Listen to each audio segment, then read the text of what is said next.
Hi, today I wanted to make a reference video for the different versions of the key to the batter's box. There are 3 different versions, and depending on what your use is for, you might want to know the difference. The 6-foot version is primarily going to be used for Little League Baseball. That will get you a 3-foot by 6-foot batter's box, a 9-foot by 9-foot by 12-foot catcher's box, and if needed, a 10-foot pitching circle. The 7-foot version is going to do everything the 6-foot version would do, but will also get you a 4-foot by 6-foot batter's box, as well as a 43-inch by 8-foot catcher's box.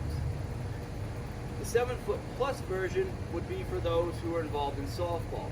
It will get you, again, everything the 6-foot version will do, everything the 7-foot version will do, and the softball one will also make it easier to get you the 7 by 8.5 foot catcher's box or the 10-foot by 8.5 foot catcher's box, sometimes used in adult softball, the 3-foot by 7-foot batter's box for softball, and if needed, the 16-foot pitching circle. So depending on what your uses are, will depend on which tool will be best for you. Essentially, they will all have the same type of carrying device, lightweight, easy to carry around. The 7-foot plus version will also have the extension used to create the softball circle. Assembly for all is fairly straightforward. The targeting arms pop off the carrying device, which can be tossed to the side while in use. One side has an end cap, which can be removed, also tossed to the side.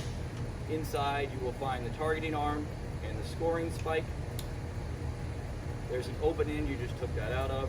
There's an open end on the T connector. Those 2 pieces will go together.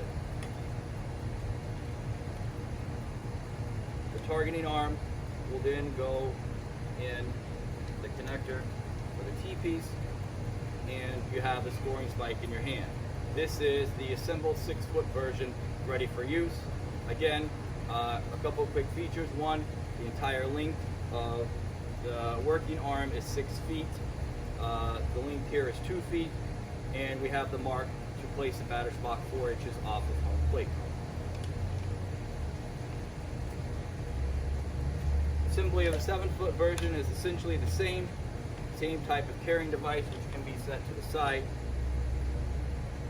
End cap is removed, and the targeting arm and scoring spike are held inside. The 2 open ends are joined, and the targeting arm is placed in the T piece. A couple different characteristics of the 7-foot device is now you have a working arm which is 7 feet long.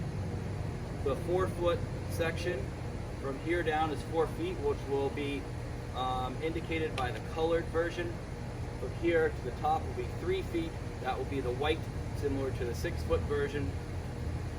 Targeting arm is 2 feet long as well. Markings on the 7-foot version, the blue marking at top, which is used to create the 43-inch by 8-foot catcher's box, we've discussed in another video.